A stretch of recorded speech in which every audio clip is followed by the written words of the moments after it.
耶，我跟二伯想吃羊肉。方童刚买了好些猪肉，那个都是肉，下锅一煮都一个味儿。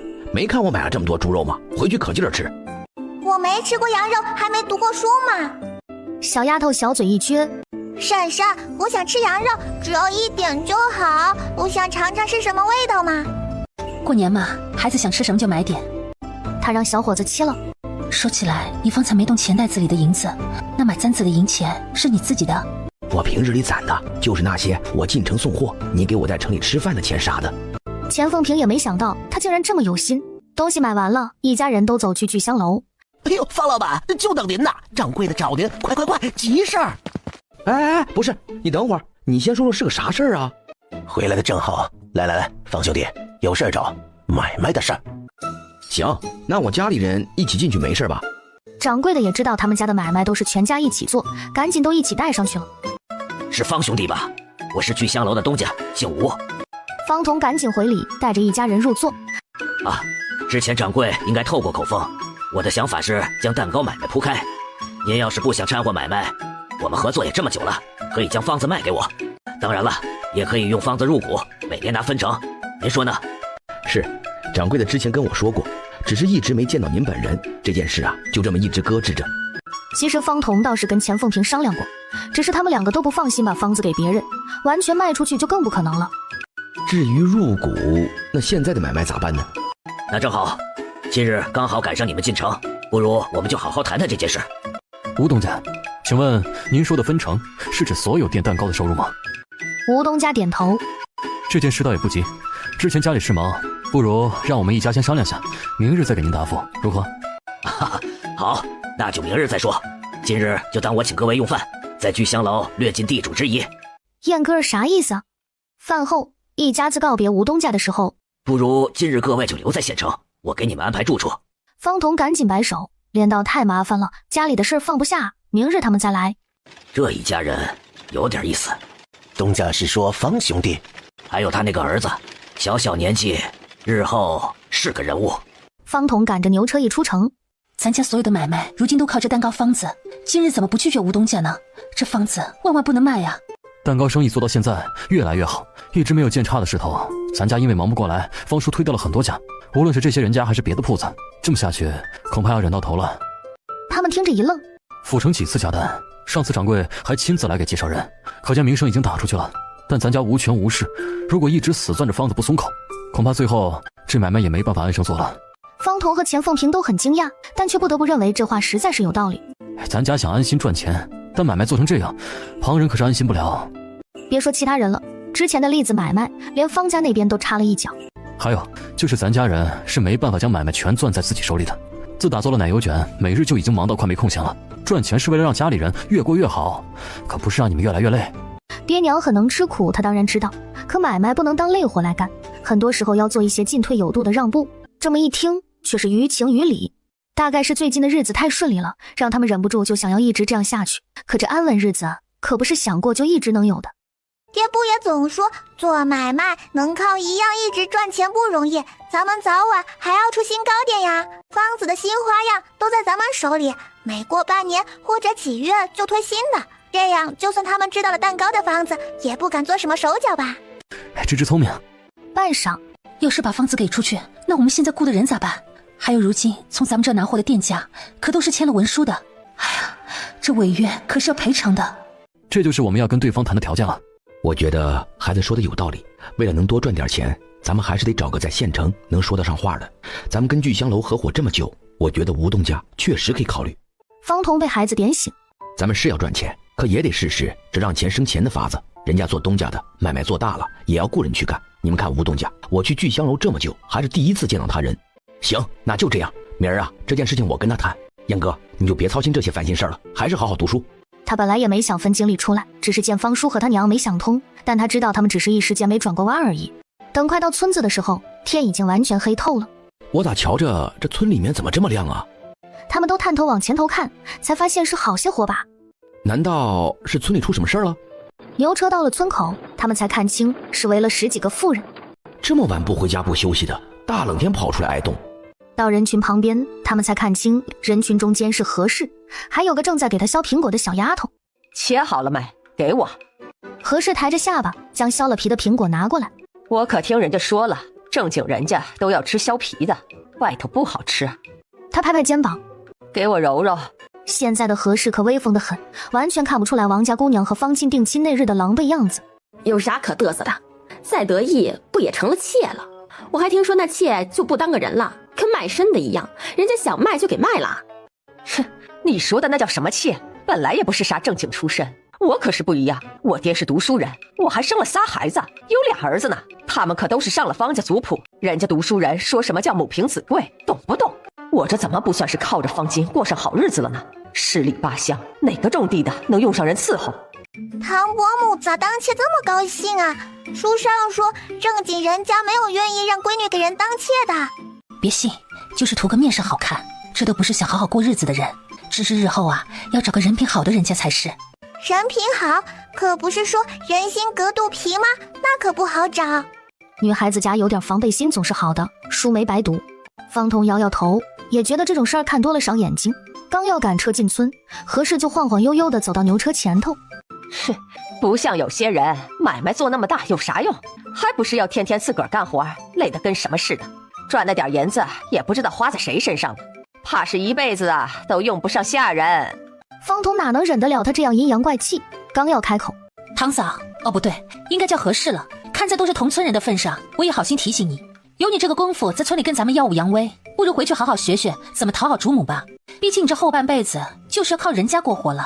何氏被戳了肺管子，脸色一下子就变了。方彤咧嘴一乐，直接把牛车赶走了。厉害厉害！嚯，这屋子可真不小啊！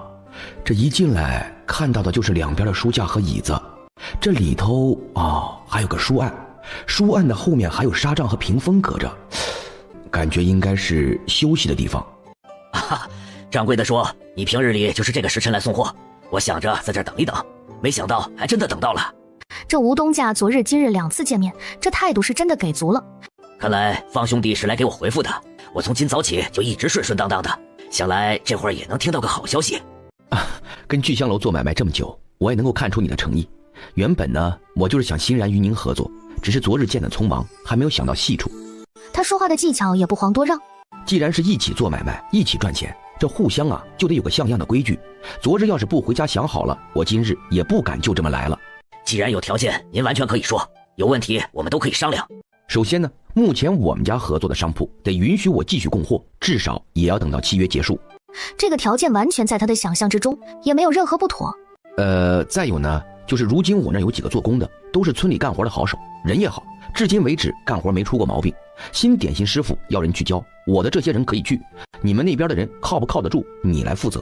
而我的糕点师傅等生意稳定下来，也是需要给他们安排进店里做活的。至于待遇，也不用看我的面子，看他们干活干成啥样再给就成。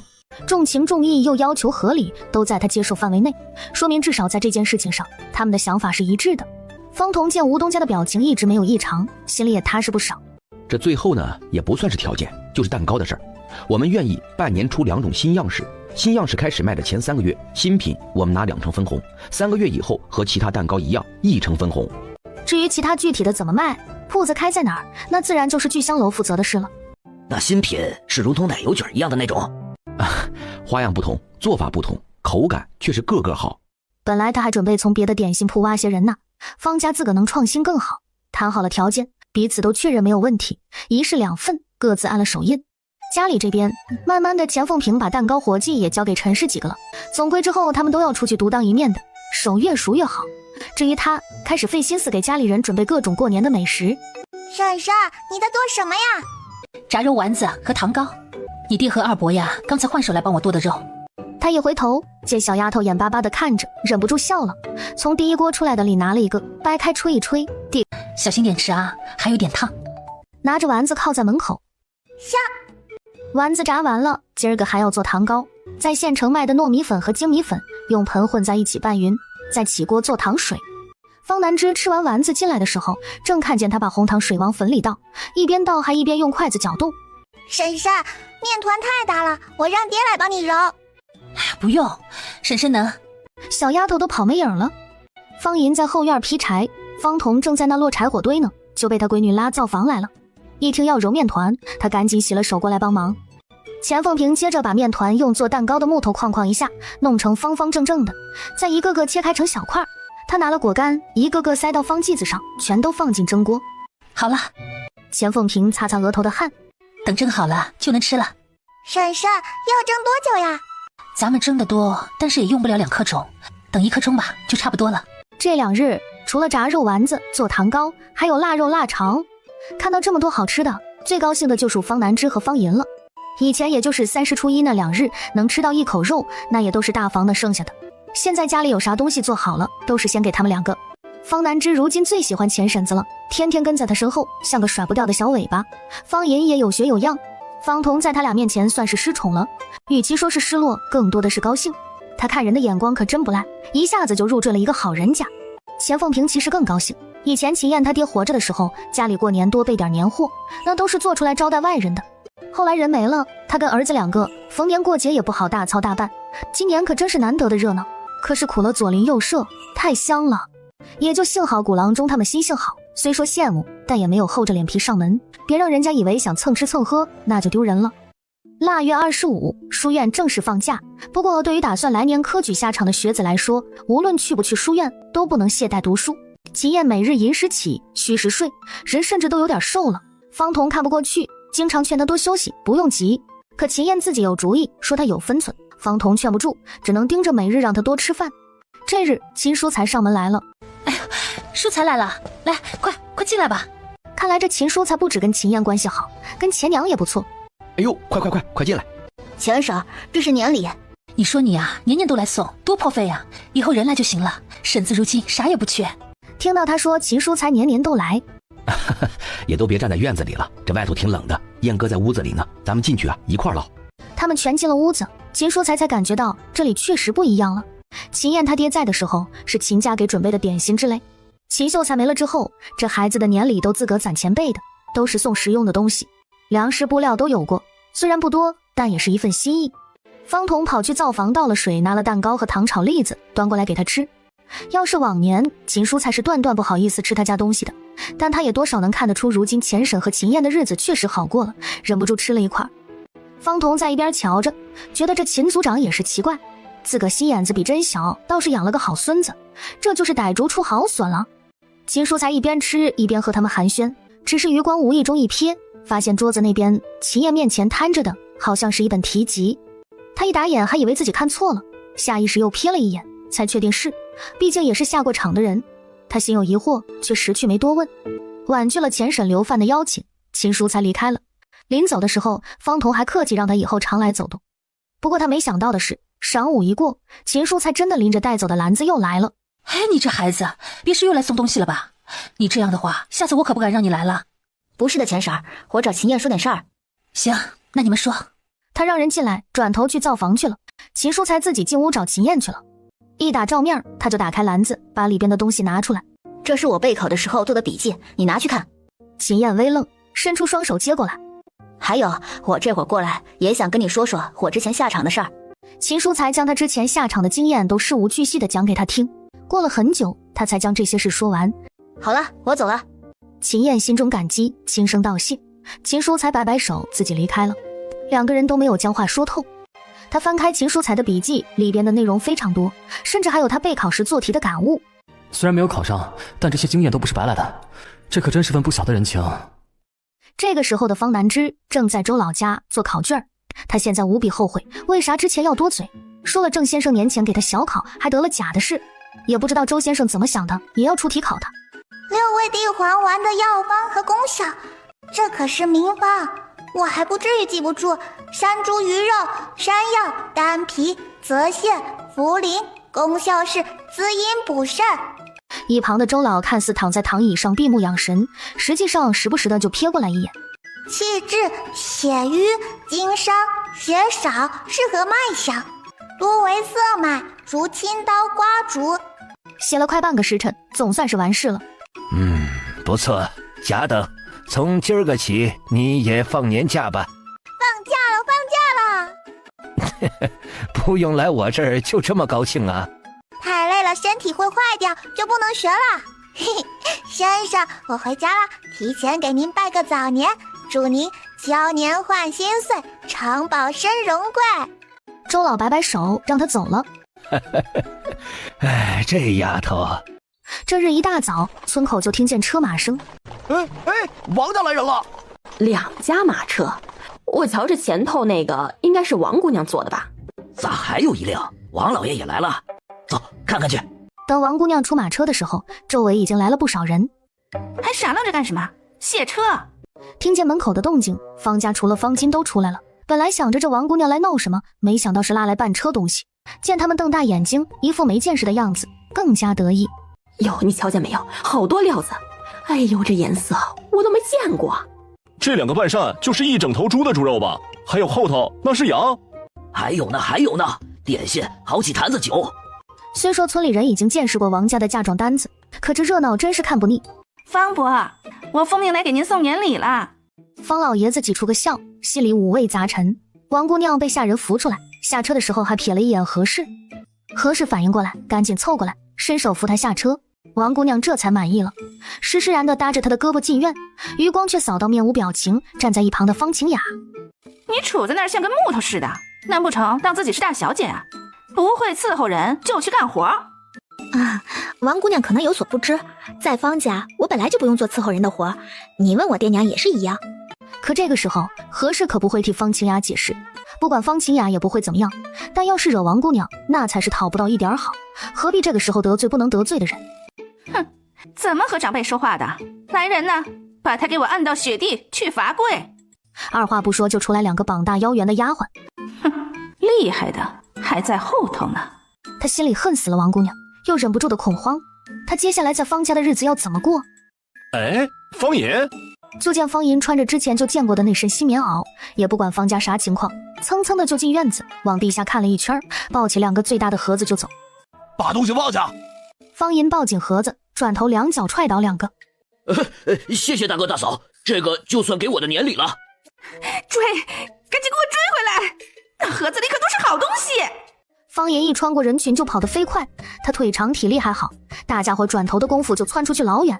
村民们都懵了，没看懂这方银今天是啥情况，觉得好笑又不敢笑。一想到这王姑娘原本是方老爷子说给方银的，感觉更好笑了，怎么办？方彤老早就在门口等着，因为就是他看到马车进村，让方银赶紧去的。他一下子将院门就给关上了。等后边的人追来拍门。干什么呢？干什么呢？强闯民宅是不是？方银抢我们姑娘的东西，快把东西还回来！我是他的雇主，我不管你们有什么恩怨，我可是做买卖的，闯进来我就去报官。这些下人也不敢真干什么，只能回去禀告。都是废物！那姑娘，我们要不要去抢回来？抢什么呀？没听人家说要报官呢！一群人跑不过一个傻子，你们还嫌不够丢人的？这要是别人抢的也就罢了，可方银还是他们方家人，闹大了衙门也不会管这些家务事。方伯父，正好我今天过来，这方银的事儿得给解决了，把这个傻子给逐出家门。这怎么行啊？他可是我儿子。儿子？有一个傻子当儿子有什么用啊？难不成就放任他这么打秋风啊？以后日子还想不想过了？方金都借口读书躲着他，不敢硬来。我一共就3儿子，现在已经没了一个。老二是个傻子，但是他有一把子力气，他只是不懂这些人情。王姑娘生气，可这种逼着人家不要儿子的事儿，她关起门来说说还行，这要是传出去，不用她爹提醒，她也知道这种事儿很难听。这件事便暂时不了了之了，没有人想起外头一直跪着的方晴雅。直到王姑娘离开方家，她的腿已经没有知觉了，她又惊又怕，想要喊人，可这会儿还有不少村里人在这边唠嗑，一时间她竟然不知道是在这里跪着丢人，还是叫人更丢人。可屋里的方家人这个时候正热火朝天的看送来的年礼，连方金都从书房出来了。方晴雅扯着嗓子大声嚎叫，何时这才想起来赶紧出来扶她，可方晴雅这会儿已经冻僵了，腿根本就伸不直。晴天、泽天，出来帮忙呀！喊什么呀？一个人还有3个人，你把他背进去不就得了？奶说要给我用新料子做衣裳呢，你不是有丫鬟吗？叫丫鬟不就得了？何氏穷日子过惯了，哪还记得还有干活的丫鬟？几个人不情不愿地拖着方清雅的胳膊，快给我叫郎中，我腿动不了了。没事儿，就是冻着了，烤火暖了就好了。方清雅被放到炕上，何氏出去喊小丫鬟给她烧火取暖，娘仨紧赶慢赶的去接着看年礼去了。她躺在冰冷的屋子里，很久才感觉到热气，可在回暖的同时，膝盖却撕心裂肺地疼起来。她疼得在炕上打滚，小丫鬟根本不敢吱声。方清雅越疼就越恨。方彤那边，方莹回去后，她就没管这边的事儿了，也没听说有人要找她二哥麻烦，只是让她年前少出门。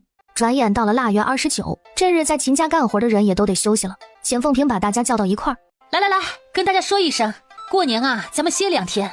这天天回家都歇着，2天不上工，想想这心里还有点空落落的。说他这是干活干出乐子来了。你们干活高兴啊，我也高兴。不过呀，今天还有更高兴的。钱凤萍拿出钱袋子，年前给大家发工钱。天天干活就想着这个呢，工钱都还没到手，就想好怎么花了。那你可得再好好想想了，因为咱们今天发的不只有工钱，如今这也快到年底了，虽说还不到1整年，可这大伙儿也辛辛苦苦的干了这么久。不止工钱，大家伙眼睛都瞪大了，每一个人说话就盯着他。这么好的日子，为了让大家高兴，也是为了咱们新的1年干活能更好更有劲儿，就依着大家在咱们这儿干的活多少，给你们发额外的奖银。太好了，还给多发。我明儿啊就和家里去县城转转。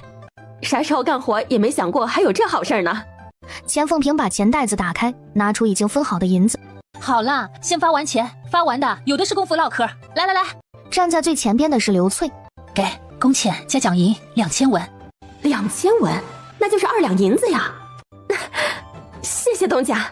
老天爷，在这干了这么些日子，年底就多出来800文，那要是来年再干1整年，年底得给多少啊？接下来二娃他们几个跟刘嫂子拿到的差不多，白氏他们少一些，但也完全比他们想象中要多多了。以前没银钱的时候总想着存，现在这一有了就想着咋花呢。我这工钱拿回去，我爷给我攒老婆本呢。不过这奖银呢，明儿个我带着我爷去买点好吃的。我也是，该攒的攒，这奖励钱啊，我去扯点布。我家那口子今儿个还让我送鸡蛋过来呢，一转头又多拿了银钱回去。说啥呢？年里是年里，这奖银啊是你们自己干活干出来的。正好还有个正事儿，也得跟大伙说一说。这事儿啊跟你们都有关系。他一认真，其他人也赶紧听着。钱凤萍把他们跟聚香楼的合作说了，所以以后你们会到县城去带蛋糕学徒，只要好好干，也不用担心丢饭碗。老天爷呀，今年可真是个好年啊！来年呀，肯定是更好的年，一年好过一年。给干活的人放了假，家里安静不少。方南芝也不用上课去了，几乎要玩疯了。年30，方南芝一大早起来，洗漱完就去找他哥去了。春联，想好写什么了？想好啦，我想了好几个呢。那咱们先写纸上，一人选个好的，再誊到红纸上。写春联有写金庚细作丰收岁这样画的，可是他们家主要也不靠种地过活，不合适。他想了想，天地和顺家生财，平安如意人多福，横批四季平安。方南芝也写完了，正好这个时候方彤来喊他们吃饭。耶，你看我和哥哥的春联谁写的好？方彤一边往外走，一边问他俩写的啥。挺好的，不过这春联没有提读书的事吗？就是那什么金榜题名什么的，给你自己也沾沾好彩头。转头又问他闺女写的啥。我和哥哥好好读书，爹和婶婶多多赚钱。方彤差点一口粥喷出来。不好吗？好，太好了。方彤忍着不敢乐，只想问他闺女咋读书也没读出书香气呢。挺好的，一个贴院门，一个贴里门。对，再写一个读书的，把东屋也贴上。吃了一碗粥，两兄妹就回东屋写誊春联去了。方南芝写完才想起来还有个横批，而且春联里只少了二伯。他拧着小眉头想了很久，希望先生能早点把二伯的病治好，以后都平平安安。贴春联得用浆糊，方彤熬好了端出来。我贴。方彤刚把浆糊刷上，方南芝就自告奋勇过来了，一举手不对，再一垫脚还是够不着，低头看看自己的小短腿，抬头看看他爹。耶，给我做个凳子呗。要啥凳子？爹抱你。他刚要把浆糊盆放下，我来。方银抱着方南芝，方彤负责端浆糊，3下5除2就把春联贴好了。好了，等晚上你再出来，到时候啊，咱们一起来点灯笼。那爹，白天还要干啥呀？没啥事啊，玩去吧。啊，那饺子呢？他记得清楚，过年要吃饺子的。以前方家老宅不给他吃，说他是丫头片子没福气，都是爹把自个的分给他。这还早着呢，等包饺子再喊你。那说好了，一定喊我去拿点栗子给春花吃。去吧。方南芝找村里的小孩们玩了很久，才被方彤出来找回去，准备包饺子了。这么大的面能包多少饺子啊？那可多了，这包完吃不完啊也没事儿，这冷天放着就行了。喵哥吃的时候咱们直接下。把面团拿出来放到案板上。芝芝包过饺子吗？婶婶教我。方银坐在旁边也要跟着学。钱凤萍手脚麻利，把沾了面粉的面团搓成长条，一个个揪成小面剂子，丢在案板上。方南枝看得目不暇接，感觉一眨眼，这些面剂子被按扁，然后被婶婶拿着擀面杖，手里的面饼转了几圈，就变成薄薄的一片了。方南枝伸着脖子看大人们做示范，有模有样的开始学。他一脸认真的拿着饺子皮，把饺子先放进去，然后学着婶婶的样子包起来。破了，破的不是很大，钱凤萍接过去补了一下，勉强能看。方南枝不服气，又拿了一个，这次他小心翼翼的，连馅儿都没放多少，没想到等捏在一起的时候又破了。闺女啊，实在不会就别包了，这点面呀，拿着玩去。小丫头拿着不大点的小面团就走了。方彤再一转头，正看见他二哥一手拿着饺子皮，另一手却正把饺子馅儿要往嘴里送。二哥呀，你可真是我的亲二哥呀，你也别包了，跟芝芝一起玩去吧啊！一大一小两个顽童都让给方彤给弄出去了。孩子想包就让他包呗，说不定慢慢就学会了。他干别的还行啊，这一进灶房就捣乱。还有上次那个雪狮子不也是，都不如他学写字麻利。那好啊，说明咱们芝芝啊就是读书的苗子，跟他哥一样，以后啊都是有出息的。对，咱儿子和闺女啊都不像干活的料，以后啊肯定都是故人，都不是挨累的命。一旁包饺子的秦燕笑着摇摇头，提醒他娘别忘了塞铜钱。方南枝躺在屋里玩面团，没事的时候还想找系统哥哥聊聊天。他想问系统哥哥过年不，结果系统哥哥好像不在。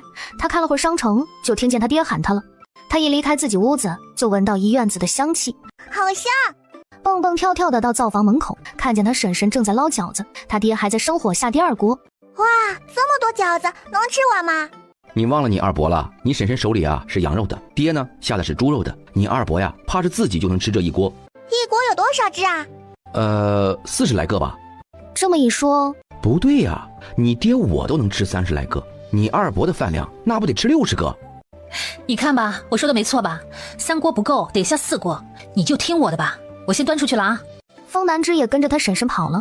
得了，这能吃是福，能吃才是福呢。来，先多吃菜，饺子剩了也没事啊。明早上啊回锅一样吃。可桌上没人听，慢点吃，先咬开看看有没有铜钱。我放了5个。方南枝吃的可小心了，他可听说了，吃到包了铜板的饺子有福气。婶婶，这个比刚才的好吃。还是咱们芝芝会吃。你说这好吃的是羊肉的，来，婶婶给你夹。我自己来，我要吃铜板。方南枝自己伸手夹了一个到碗里，一口咬下去，都听到叮的一声。吃到了。方南枝嘴里还咬着饺子的，就在那点头。来，吐出来，吐碗里。嘴里的铜板当啷一声掉进碗里。吃到了。有福，我闺女有福，新的一年呐，顺顺利利，平平安安，健健康康，无病无灾。过年真好啊。这边刚完事，秦燕一咬，眉头就是一动。她轻轻把嘴里的饺子吃下去，剩下的一半放在碗里，把铜板夹出来放到桌上。儿子也吃到了。儿子闺女都吃到了，这比2个当爹妈的自己吃到还开心。哥哥身体健康，步步高升。这孩子书也没白读啊。自己和哥哥都吃到了，方南枝就一直盯着爹娘和二伯。没一会儿，钱凤萍吃到一个，接着二伯也吃到了。方彤本来还不在意，可大家都正好吃到了一个，他也有点上心了。钱凤萍觉得吃的差不多了，打算再来最后一个。夹起饺子的时候就觉着有点不对，他抿抿唇，总不好把饺子放进去，只能夹起来放到方彤碗里。你吃。方彤还没反应过来，只当钱凤萍是吃不下了，还有点不好意思，结果一进嘴就咬到了铜板。这一下他还有啥不明白的？一顿饺子，全家人吃得和和美美。吃完饭，方南枝拉着他爹在炕上玩打玻璃球，方彤陪闺女玩了一阵就累了，认输玩不动了。爹，你知道年的故事吗？方彤歪在床上，钱凤萍在一旁吃了个栗子，秦燕坐在另一边看书。你知道？那你给爹讲讲。在很久很久以前，有一只特别凶猛的野兽，住在深山之中，老百姓就叫它年。年身形硕大，生性凶残，会一口就把人吃掉。但它吃完之后就会睡上365日，醒来之后因为饥饿就会下山吃人。方南枝手舞足蹈的，完全就是个特别可爱的年兽。后来年要来的时候，人们就会找地方躲避。但是有一年，有一个白发老人来到一个村子里，说他能驱赶这头叫年的野兽。大家都不信，老爷爷就取出一些红纸，贴在一处人家的门口，等到年来的时候，朝着有人的味道的地方来，却被这些红纸吓得不敢近前。这个时候，老人从门里出来，提着灯笼，还将手里的东西点着，噼啪作响，吓走了年兽。后来人们从山里回来，看见老人没事，村里安然无恙，才知道年兽最怕红色。在这之后，每到这一日，家家户户都灯火通明，门口贴着春联，放爆竹，守更待岁。故事讲完，时候差不多了。方童把买来的爆竹拿出来，绑在长长的杆子上。走，咱们这就放爆竹去。爷，给我来吧。见方南之伸手，方姨也跟着要。不能大家都拿着，这样有人举，有人点，想怎么分？方童看向钱凤萍，这声音太大了，我就不举了。我来举，我跟哥哥一人一串。秦燕一愣，想说是不是别人举着更方便，可小丫头已经拿着手里那串噔噔噔跑过来，塞到她手里。没事的，哥哥，这个杆子够长的。方银正嚷嚷着要点，方童把火折子递给他，千叮咛万嘱咐点完了记得松手离远点。然后他把另一个火折子递给钱凤萍，钱娘，你也点一个。钱凤萍早早就把耳朵捂住了，见方童朝他挤眉弄眼的，还一直劝他图个吉利，才笑着把火折子接过去。都拿好了啊，听我喊，1、2、3，到3的时候就点着。两只手努力地举着杆子，1、2、3。响起来的一瞬间，小丫头的笑声就传出来了。爆竹的声音很大，但她内心已经很久没有像此刻这么安宁了。爹走后那些难熬的日子，每个上山打猎的白天，每个腿伤后不得安睡的夜晚，好像已经离她很远很远。爆竹声停了，一旁的方南之却挠了挠头，他的爆竹没有炸到最后一个，他手上动了动，就掉到了地上。方童正去接秦燕手里用完的杆子，一个没注意，小丫头就走过去，伸脚想踢一下那点没响的鞭炮。爆竹就在这个时候炸了，钱凤萍拉了方南之一把，但他还是被炸了裤脚。没事没事，不害怕啊。这孩子，他真想扬手照着屁股给闺女几下。这以后不响的爆竹啊，也要离远点，听见没有？方南之下巴在钱凤萍肩膀上，鼓着脸点点头。放完爆竹，这守岁也算是守完了，一家人回屋子收拾收拾睡觉。大年初一，我们来拜年啦！等着，先给你们拿压岁钱。以往过年的头一天，醒来的时候会给他爹拜年，那个时候他爹会摸9个铜板给他，说吉利，今年可以收双份了哦。祝爹福禄深厚，祝娘长乐安康。爹，一时间都忘了该给什么反应。儿子改口了，好。钱凤萍瞧着方童难得一见的傻样笑，把自己的红包一道塞进儿子手里。芝芝，祝爹娘新年如意，早生贵子啊！娘的小闺女。方银在旁边饿得已经吃了好几个饺子了，看着他们手里的压岁钱有点羡慕。正这个时候，方南之瞧见他，二伯新年如意，身体康健，事事顺遂。方爷脸颊鼓鼓的，端着碗都愣住了。二伯，给我压岁钱呀！谁给谁压岁钱？他吗？没有弟弟弟媳给的压岁钱，还要给芝芝，他没有钱怎么办？两人大眼瞪小眼，把钱凤萍逗得乐不可支。一家子吃完饭，方银跟弟弟说了一声回方家，说他也要去拜年拿红包。自打方金跟王姑娘定亲之后，不管村里人对王地主父女俩和这一家人心里是啥看法，但发达了肯定就有人想着走动走动。看见这料子没有？就算在县城，那都是可好的，一般人家就算买得起，谁能在衣裳上画这个印子？我就是没来得及，要是这料子早点到手，我做完这会儿都能穿上身了。可瞧着桌子上的料子，颜色老气，怎么看也不像是给何氏这个年纪的，怕不是应该是给老太太的料子吧？何氏前些日子翻了许久，也才发现料子都是乌漆嘛黑的颜色，一看要不就是男人料子，要不就是老太太的，摆明了根本没有他们娘几个的份儿。可今日有人上门，他硬着头皮把料子搬出来了。老二，你又回来干什么？新年如意，给我压岁钱。钱，送你去给人家干活，不知道往家里拿钱，你还要起来了。上次你拿走的东西呢，都给我还回来。怎么人家跟爹娘拜年就有，他就没有？他的爹娘坏，他憋着气，开始看什么拿什么。快拦住他，拦住他！灶房里可是有昨儿个剩的好菜和没用完的肉和大米白面。方金出来了，见是方银在捣乱，正乱套的时候，门口传来马车的声音。巧不巧了，今儿个看起来又是大热闹。王姑娘到门口，没等到迎接她的人，隐约间还有方银的名字，她这火气一下子就上来了，地动山摇的下马车，蹭蹭的就进了门。好啊，上次来抢年礼还不够，今儿个连筐都背来了，今天不教训教训她，她就不是王家姑娘。方银虽然是小孩子思维，但可不是看不懂眼色，一对上方金和王姑娘的样子，也知道这不是跟大哥大嫂拜年要压岁钱的时候了。都给我上去教训他！方银摆开架势，仗着自己个头大，东冲西撞，愣是将3、4个人都撞倒在地上。他力气大，可这次的下人还是太多了，这些人不方便打他的脸，就攻击他的腿和前身，他也结结实实的挨了不少下，很快就受了不少伤。弟弟总说打不过别硬打，实在不行跑也不丢人，可这些人太多了，跑都不好跑。他又想起来侄子说的那个什么擒贼先擒王，一眼盯住不远处的大哥和王姑娘。他双手握住猪肉，大冬天冻硬的跟石头一样的猪肉被他抡圆了，招呼到这些人的脸上头上，打了一圈的眼冒金星，全是惨叫。方银反手将猪肉放回杯筐，朝着方金和王姑娘就冲过去，一手夹住一个脖子。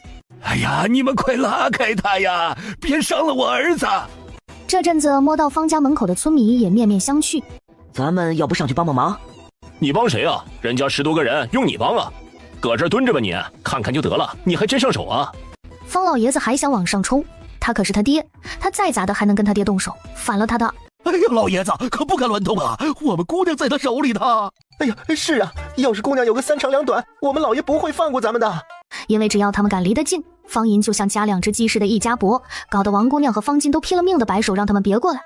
方金从小就知道这个弟弟力气大，但还是第一次切身体会到这根本不是人能有的力气。侄子说的真管用，退到外头的时候正好也没办法让这俩人跟着一起出门，他猛然松手，同时还一脚朝着方金的屁股踹过去，转身拔腿就跑。这一脚直接把他踹得扑到前头去，王姑娘人都还没站稳，就被他带着扑倒在地上。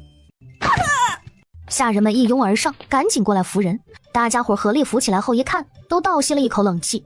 血！我流血了！刚才虽然混乱，可方金隐约也记得发生了什么，难免有些心虚。哦，没事没事，洗洗就好了。我让人给你收点热水，刚才他踹了我一脚，还推了你一把，这下可摔得不轻啊。必须把那个傻子给我赶出方家去，不然我就退婚！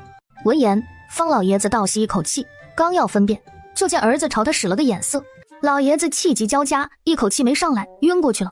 方家一阵手忙脚乱，这下何事也不能干看着了。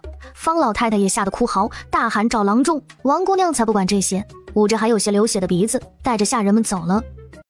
哎，看来这老二是真不能留了。爹，要我说，这肯定都是老三教的，都这么多年了，他俩一直一条心，活没干多少，给咱家添了多少麻烦事儿。就算人家俩得了什么好处，最后也落不到咱家头上啊。那俩骨子里就没想着孝敬您，养了也是白养。这个儿子刚过继出去的时候，他还很后悔，如今竟然成了心腹之患，把他的二儿子也教坏了。既然如此，那也不能让他轻易离开，绝对不能就这么轻易如了方童的意。爹啊，其实我有一个主意，就看您同不同意了。哼，我还有什么不同意的？你只要记得，以后爹只有你一个儿子了就行，你可千万不能让爹失望。日后的事情谁也说不准，但今日碍着他的事情得今日就解决掉。我之前听王家人说过，有一处天星矿场一直在找矿工，还找他们帮忙联系过人，这里头的油水可不少。我倒是觉得这是个不错的去处，至少老二去了那里，不能像现在这样没事就给咱们找麻烦了。在那做工哪是辛苦，而是容易丢命，不是吃不起饭的人家，谁去那里？我同意，就这么办。老二要怪就怪他自己和方童不识好歹吧。大年初二，他们家有客人上门，一开院门就见门口站了一对浑身补丁的衣裳，还带了一个孩子。钱凤萍没有第一时间叫人，神色反而疏离戒备。小妹，傻站着干啥？让我们进去啊！外头多冷不知道啊。凤萍啊，这不过年了吗？我跟你大哥过来看看你。秦燕他爹走了之后，娘家那边就跟他断了联系。一开始他们不走动，他还只当可能家里是有什么事。那时候家里他离不开，让去那边的人顺路给带个话，回来时也只说家里一切都好，只是地里忙，他不出时间过来看他们娘俩。他怎么会跟自己家人调理？和儿子相依为命，熬过了最难的那段日子。只是还没等缓过一口气，儿子就病倒了，一段时日都入不敷出，再加上要钱，日子实在是艰难。他就想着跟娘家先借点银子挺过这一段，没想到他上门竟然被娘家打出来了。不是当嫂子的不帮你，你侄子年纪小，你顾你儿子，咱们也有儿子要顾啊。妹，你也别怪你嫂子，他也是为了咱们这个家好。你嫂子嫁给我，我不能是非不分呢。秦燕姓秦，是他们老秦家的种，你应该去跟他们族里人要钱。方南之听见动静出来，就看到他娘脸色不对。娘，一声娘让钱凤萍回了神。门口的两口子也看到了小丫头，都只用眼角瞥了一眼。不认识的叔叔婶婶，你们是来拜年的吗？你看孩子都知道，快让咱们进去啊。方南之上前几步，叔叔婶婶新年如意。然后手一伸，钱文龙和曹氏没反应过来他是啥意思。没有压岁钱吗？原来你们不是来拜年的呀。那随便给点啥都行，我爹说就当图个吉利。不等两人反应，我没注意，你们是空着手来的，我还以为你们是来拜年的呢。这一套下来，钱文龙两口子都觉得这辈子都没丢过这么大的人，连钱凤萍都惊讶了。哼，平时都有我爹在，不用我出马，这两人瞧着也不比我那唐伯母厉害，坚决不能让娘受了欺负去。都是自家人，什么压岁钱，还不是左手倒右手？这没你的事儿，小孩子家的，别搁这捣乱。到了这半天，连门都没进去。什么话不能进去说？让我跟你嫂子在这站着像话吗？没听见家宝一直喊冷？以前孤儿寡母的没底气，也没那个精力特意跑去跟他们面对面理论。今天他们既然送上门来，他也不介意好好说道。他没关门，直接转身牵着闺女进屋了。钱文龙和曹氏满意了，大摇大摆地走进院子，东瞧瞧西看看。这家人来之前，娘俩都在这个屋。方南之看他哥的闲书，钱凤萍在缝被子，书边上还放着他没吃完的吃食，是买年货的时候给他买的糖和果子。他走过去拿起来，和书一起送回自己屋去。大人坐在外头，没注意这边的动静。小丫头走出去，才发现身后还跟着一个。你干啥？你手里拿的那个给我吃。他上来就要伸手抢，被方南之给躲开了。离我远点！脏死了！这小孩串门怎么也脏兮兮的？他是他爹娘捡来的吗？钱凤萍在屋里听着声音不对，出来看，方南之没告状，问就是没事。有事叫娘啊！啊！方南之等他娘回去了。敢抢我东西，小心我揍你！你给我！他爹说了，这种时候打架不丢人，打不服对面才丢人。手里有东西影响他出手，他这会儿已经进了自己屋子，抬腿就是一招窝心脚，把东西放下。给我吃，是我的，你不许吃，你给我！方南之觉得他有病，见他还要动手，揪着衣领子就是一顿暴锤。要是有人抢你东西，就掰他手指头。方南之听着嗓门，觉得要招人过来了，站起来撇撇嘴。先跑过来的还是钱凤萍，他一进门就朝着闺女跑过来。怎么了？碰着没有啊？哎呀，我的儿啊！方南之乖巧的摇头。钱凤萍，你今天必须给我们个说法。他抢我吃的，我不给他就打我。钱凤萍可心疼坏了。要什么说法？嫂子这么些年了，养孩子就跟养狗似的，有一口饭就行，见谁咬谁。别说我闺女没把他怎么样了，就是有也是活该。你到底是谁家的？我可是你大哥，这是你亲侄子，你不向着他，你向着个外人带来的，你疯了！我孩子被打成这样，得赔钱。对，拿钱。我是谁家的，恐怕大哥才是忘了吧。爹娘没了之后，可是你亲口说的，以后没有我这个妹妹。我倒是才想问问你们，嘉哥为什么要上门呢？那时候那么说，是怕他这个妹妹知道爹娘还想把家里的东西给他留一份，赶紧把人撵走。钱凤萍难道不知道为什么吗？只是在当时的情况下，她无心也无力争吵这些。嘿，你这个白眼狼啊！你大哥说你几句怎么了？记仇倒是记得清，娘家要是没有人，你死外头谁管你啊？你儿子都成残废了，你现在还能管他？难不成还能管他一辈子？等你老了，还不是得靠我们家宝？到时候要是没有我儿子给你们一口饭吃，你们两个就躺在炕上等着一起饿死吧。这大婶是疯了吧？哎呀，钱凤萍，你疯了！你们才疯了，还好意思上门来，敢欺负我闺女，说我儿子，你们算什么东西？钱家宝不被你们养着去杀人放火，就算老天爷开眼。爹娘还在的时候，你们就算计我的亲事，差点要把我卖给那个要死的老头子。以前我大儿子回娘家的时候，你们让孩子干活，他小小年纪掉进井里，差点给淹死，你们居然还骗我说他是去河里玩自己弄的。你们算什么东西？算什么东西？他抄起屋子里的笤帚，一边骂一边打。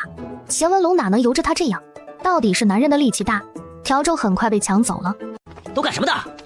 就在这个时候，二娃和其他人冲进来了，立刻闯到他们中间，把钱文龙他们隔得远远的。刚才这些人进院，他们就知道了，不过大家都习惯了，就算有人进来的也不会出来好奇，只是关紧门干活。可他们听着听着就觉得不对了。一个大老爷们儿还跟女人孩子动起手了。你们要干什么？哼，你要打人，然后问我们要干什么？他们谁也不是，都撵出去！他发话了，没有不动手的道理。出去，没听见吗？滚蛋！3口人跌跌撞撞的，连钱金宝都被人拎着后脖领丢出去。院门被关上了，一家子骂骂咧咧的，可完全没引起什么动静。钱文龙一家子在这里也不认识什么人，过了一会儿灰溜溜的走了。娘，方南之见他娘坐在炕边，不知道在想什么。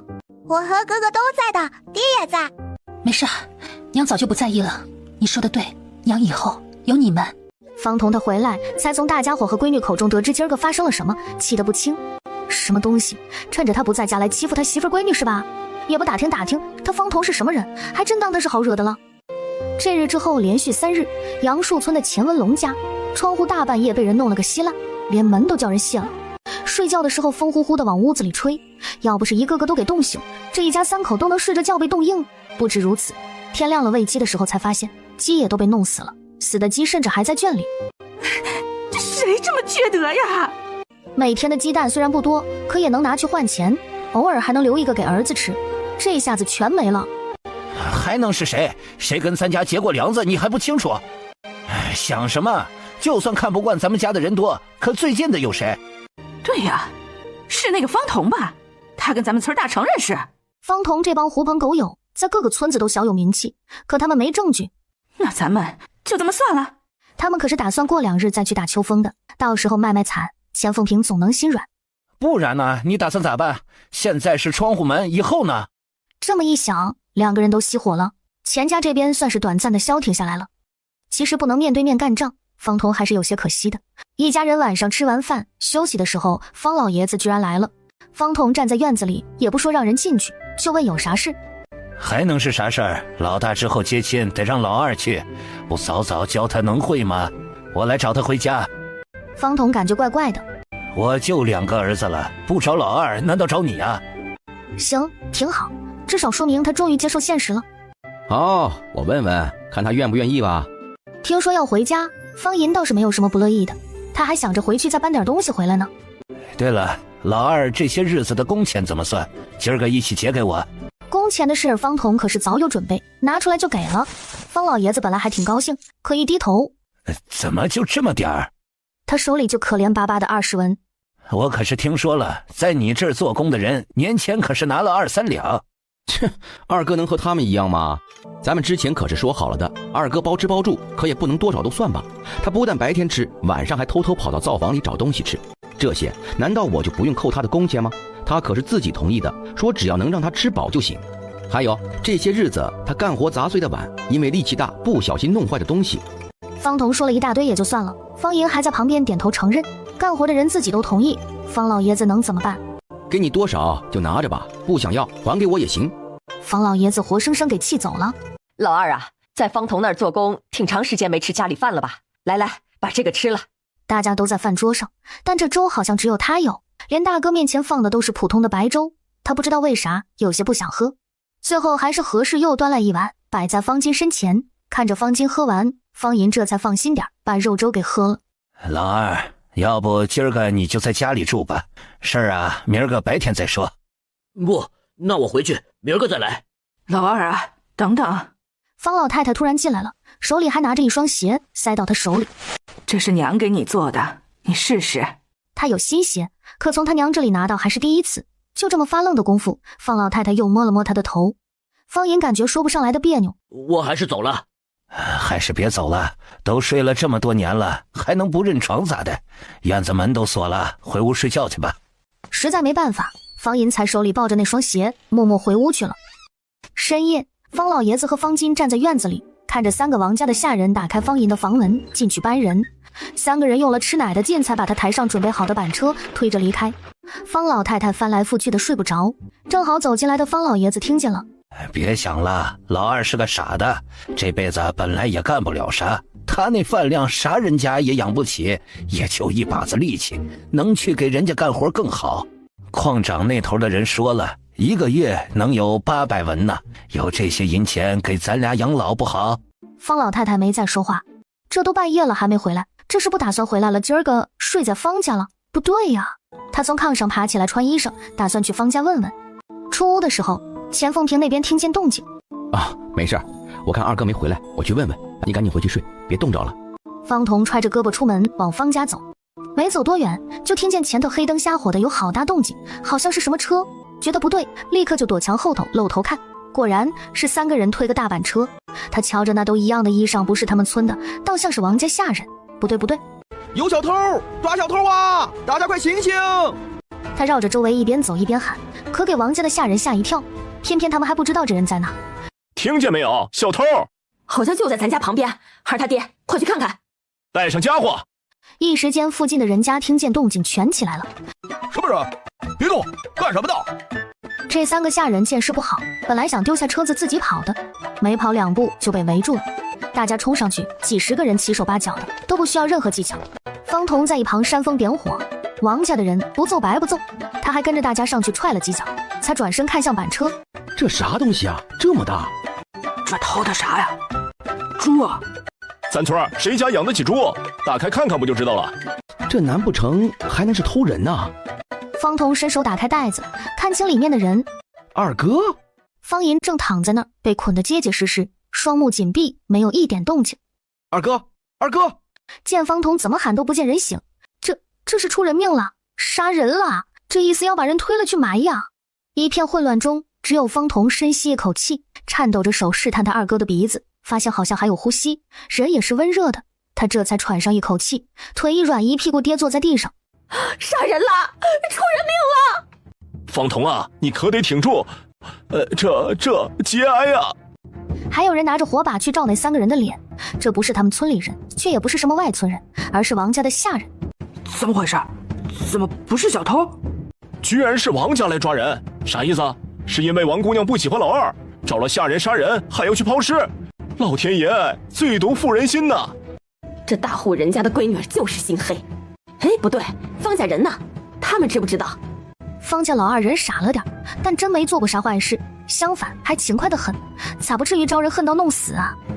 没一会儿，先赶过来的是古郎中，他过来蹲在板车旁边，给方银把脉，看有什么问题。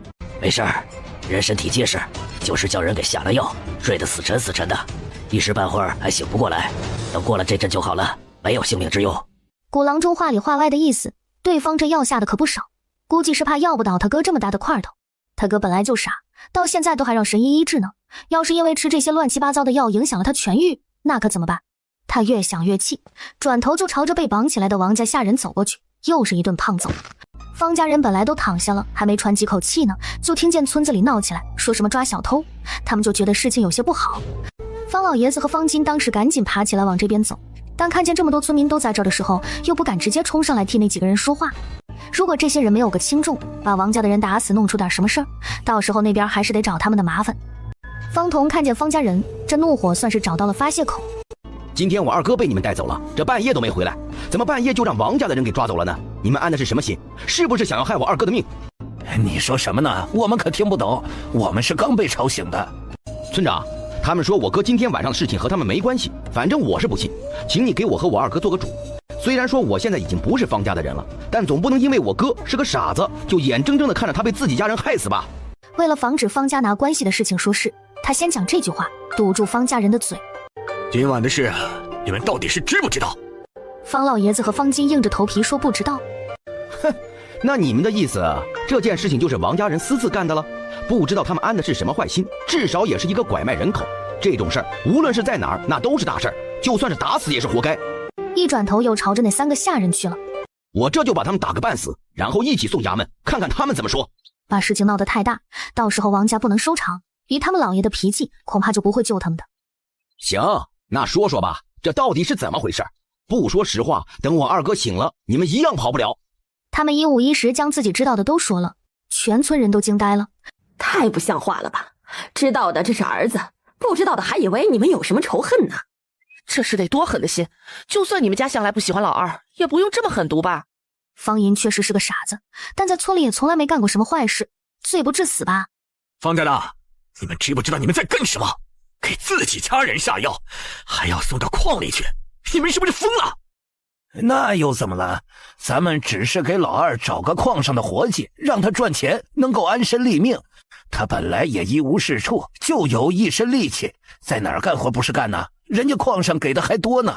只是因为他傻，跟他讲这些事儿麻烦，怕他哭闹，才想这个法子让王家人带走。我把他养这么大，难不成还能害他吗？你们要是觉得这样不行，那你们倒是找个能赚钱的活计给他呀。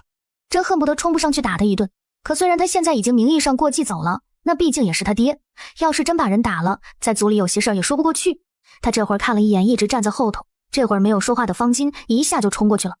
先是结结实实的挨了一拳，然后方彤就什么手段都用上了，抠眼珠子、踹胸口，要么就是往下3路招呼。方老爷子最心疼大儿子，在一旁赶紧拦着。村长在一旁喊着让人都拉开，但是神色却淡淡的。村里的人有3、5个跑上来说是拉架，结果都在拉方老爷子。围着方彤和方巾的人也就是意思。别以为我过继出去，咱们以前的账就可以一笔勾销了。小的时候你吃鸡蛋，我和二哥连鸡蛋皮都看不见，家里什么都可着给你。要不是我和二哥命大，都他妈死了好几回了。这是二哥到底没有我命好，最后因为你们成了一个傻子。后来因为你读书，家里还要卖我闺女，逼我入赘。现在我日子是过好了，那他妈是我自己过出来的。你们就真的能够心安了吗？我呸！一群猪狗不如的东西。上次你们就要让我二哥当绿毛龟，让我给拦了，这回还贼心不死，又要把人卖到矿里去。我看你们是巴不得他死在外面。爹打小就说方家光宗耀祖都靠你，我呸！这么多年了，你除了吸兄弟的血厉害，你还有什么出息？周围听着的村民都觉得心里不是滋味起来。钱凤平带着2个孩子来了，方彤看见媳妇儿这才住了手。看你一直没回来，村子里还闹起来了，闺女喊着要找你，咱们就出来了。方彤沉默着不说话，钱凤平觉得有些心疼，站到了他的旁边。这会儿小丫头已经跑到板车旁边去了，看着板车上昏迷不醒的方银，眼泪就出来了。齐燕更冷静些，转头在人群中看到一直沉默的方族长。原来族长在，那想请问一下，你们方氏这是已经开始卖儿卖女了吗？田家的小崽子，你管得太多了。族长，你这是年龄大昏了头了吧？族里的事儿你一声不吭，对我儿子发什么火？你要是老了管不动了，那就换人来管。方族长更是不高兴，但这么多眼睛盯着呢，也知道这件事必须得处理。今年荒灾，其他村卖儿卖女的不少，咱们村都熬下来了。10里8村的谁不羡慕？眼看着新的一年了，反而卖儿卖女，没这个说法。更不用说卖的还是这么大的儿子，从来也没听过这样的事儿啊！说出去都嫌丢人。哎，村长，话不能这么说呀，我们这不是卖儿卖女，只是让他去矿上上工，谁家孩子这个年纪还不找活干呀？听他爷这么说，伸手把眼泪一抹。找活？谁家好人去那种地方找活？当我们不知道呢？那矿上除了大牢里关不下去的囚犯，剩下的那都是卖命的不要命的。方家是活不起了吗？让我二伯到矿上去。一口气差点没上来，举起拳头就要揍这个赔钱货。我告诉你，二哥现在已经在我们家干活了，那是签了文书的。你没有经过我们同意，私下里居然还要把他卖到别的地方去。不管你们安的是什么心，但是这违约，你们就得赔我500两。方家人听到这个话才是真的懵了。确实有这么回事儿，在秦家干活的人都签了，而且都在我这儿做了见证。签文书？我们都不知道啊！老二他怎么签文书？他肯定是被骗的。这文书不只过了村长这儿，还过了衙门。你这话要不要去衙门问问衙门怎么说？方银的那份契约方同是改过的，不仅泄露方子赔偿，中途不干也要赔偿500两，还专门去衙门过了一遍，为的就是防止有一天方家会动什么歪心思。方家人这下可气得不轻。今天的事情你到底想怎么解决？我觉得方家是容不下我二哥了。其实我也清楚，他们觉得我二哥是个累赘，以前留在家里也不过是为了干力气活，但又嫌他吃得多，最近又丢给了我，我还以为他们家能安生呢，不知道这又是想起了哪一出，居然要把人给卖掉。既然方组长您今天开口问我了，那我可就直说了。总归我的堂伯也不像是缺儿子的样子，反倒是急着把这些儿子卖的卖，送的送。那既然如此，我如今的爹也只有我这一个儿子，也算是门丁担保，那就不如趁此机会把我二哥也过继过来。你休想，不可能，他再怎么样也是我儿子。行啊，既然你这么说，那等过些日子王姑娘和你儿子成亲，不是去城里住吗？那到时候你可别忘了给你的二儿子也留个屋子。这以后啊，可得记着每天让他吃饱了，主要是饿得面黄肌瘦的，这传出去了，族里人也不好看呐。另外，这堂哥都已经妻妾成群了，之前你们还急着给二哥说亲，这最近怎么不见提起了呀？这王家那边还有什么亲戚没有啊？倒也是给他也介绍介绍啊。这是我家的家事，怎么安排都跟你没关系。方彤不说话，只是看着方组长。今天王家的下人要把人送到矿上，这明显是王家已经容不下这个傻子了。方家更是也没想护人，可见方老头子是不愿意不要这个儿子了，却又不愿意过继，摆明了自个不要，也不愿意让别人占便宜。他身为组长，也不能眼睁睁地看着这么大活人被卖了。老方，方金，过来，咱们到一边说话。过了好一阵，方组长他们才回来。方老爷子和方金都是脸色阴沉，看到他们这个样子，方彤反而松了一口气。想让我把老二过继出去也不是不行，但我有一个条件，我把他养这么大，总不能白白给人呀。你得把蛋糕方子给我。都这个时候了，还想着拿捏他呢。哼，媳妇儿，咱们走。他伸手就去推板车，连理都不理他们。这次是大堂伯给二堂伯下的药，那治病的银钱得大堂伯出，等明儿个我们就去拿。明儿个你家里要是没人，我们就后个去。就这么一句话，让刚刚还觉得方彤不识好歹的方老爷子和方金眼前一黑。从小时候起，他这个家里的老大就从来是说一不二，家里人都听他的，真有什么事爹娘也都向着他。长大之后也是这样。看着方彤现在这个样子，他比谁都难受，不愿意承认以前那个什么都不是的街溜子竟然能有踩在他头上的一天。过继就过继，我还就不信了，少这么一个傻子当儿子，以后我们方家还能不行了不成？听见他说这话，方彤才停下离开的步子，转回头。不要蛋糕方子可以，可方银这个傻子这么多年拖累他大哥，拖累家里，从来没有为家里做过什么，也没孝顺过我这个当爹的，总不能让我这个儿子白养吧。别的不说，就前段时间他在你们秦家干活的工钱必须得给我，别想着用白天那20文打发。只要事情能成，条件不过分，他就算是帮二哥还了这养育之恩，日后方家也不能再拿这件事出来说嘴。给，当面点一下吧，免得之后有啥差错。方老爷子一看，差不多2两银子，也没说什么，在村长和方家族长的见证下，当即写下的过继文书。我二哥还没醒，这手印怎么算呢？还能怎么样？抓着手也就摁了。还是算了，你们和见证人先按了，二哥的等他明日醒了，我让他去村长那儿自己按，免得呀日后说不清。他话里话外都是防着方家人，偏偏他们什么都说不出来。事情办成，方老爷子仿佛苍老了不少，周围的村里人都有些唏嘘，但没有什么人同情他们。方彤把这件大事办成了，可他的心情却不怎么好。